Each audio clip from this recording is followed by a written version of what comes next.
रसूल अकरम सल्लल्लाहु अलैहि वसल्लम ने फरमाया, इब्लीस का तख्त पानी पर है, वहाँ से वो अपने लश्कर रवाना करता है और इसके नज़दीक सबसे ज़्यादा पसंदीदा शैतान वो होता है जो सबसे ज़्यादा लोगों में फितना डालता है।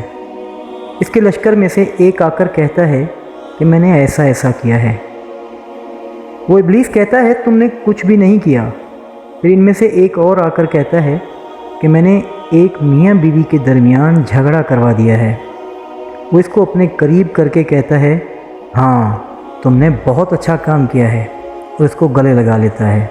मियाँ बीवी के दरमियान झगड़ा शैतान को इसलिए पसंद है क्योंकि इससे दो मियाँ बीवी ही नहीं बल्कि हकीकतन दो ख़ानदानों के दरमियान झगड़ा होता है।